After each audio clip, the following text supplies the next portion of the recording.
Les gens portent peu attention au sol sous leurs pieds, même s'il fournit une panoplie de services écosystémiques, dont une aide importante au niveau de la lutte contre les gaz à effet de serre.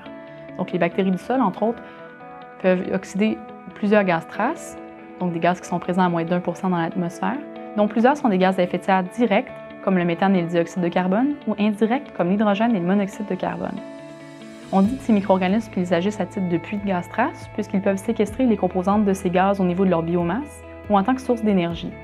Donc même les plantes consistent en des puits de carbone puisqu'ils ont la capacité de fixer le dioxyde de carbone via la photosynthèse. Les légumineuses en particulier peuvent même effectuer des associations symbiotiques nodulaires avec les bactéries fixatrices d'azote, ce qui rend ainsi l'azote atmosphérique biodisponible et donc donne un avantage de croissance substantielle à la plante.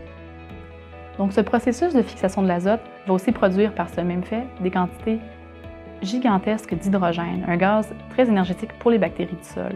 Les bactéries du sol consomment l'hydrogène très rapidement puisque c'est une source d'énergie labile, ce qui va causer des gradients abrupts d'hydrogène dans les écosystèmes riches en hydrogène, comme la rhizosphère des légumineuses, voire les terres humides ou même les fumerolles.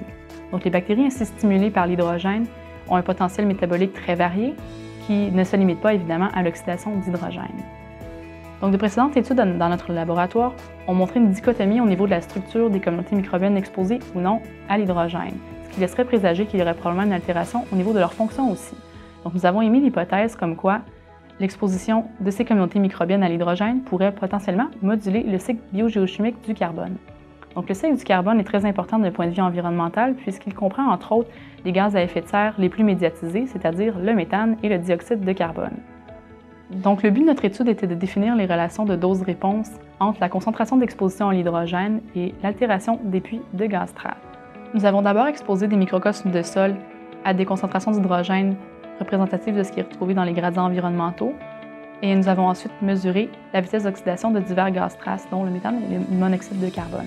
Les vitesses d'oxydation d'hydrogène en fonction de la dose d'exposition d'hydrogène sont ensuite intégrées à un cadre théorique basé sur la deuxième loi de Fick, ce qui permet ainsi de modéliser les gradients d'hydrogène théoriques retrouvés dans les sols en fonction de la distance d'une source ponctuelle d'hydrogène, comme par exemple un nodule fixateur d'azote. Donc le modèle prédit que la totalité de l'hydrogène est oxydée dans un rayon d'environ 10 cm de la source de production d'hydrogène. Par la suite, on superpose l'ensemble des vitesses d'oxydation des autres gaz traces à ce gradient de concentration, ce qui permet de pouvoir visualiser l'altération de différents processus en fonction de la distance d'une source ponctuelle d'hydrogène. Nos résultats ont entre autres montré qu'à proximité d'une source productrice d'hydrogène, la capacité du sol en tant que puits de méthane et de monoxyde de carbone est réduite d'environ 80 %, ce qui est quand même énorme. Le modèle prédit donc une succession des processus d'oxydation des gaz traces le long des gradients d'hydrogène. Et ça montre aussi, de ce même fait, une interaction entre le cycle biogéochimique de l'hydrogène et le cycle biogéochimique du carbone.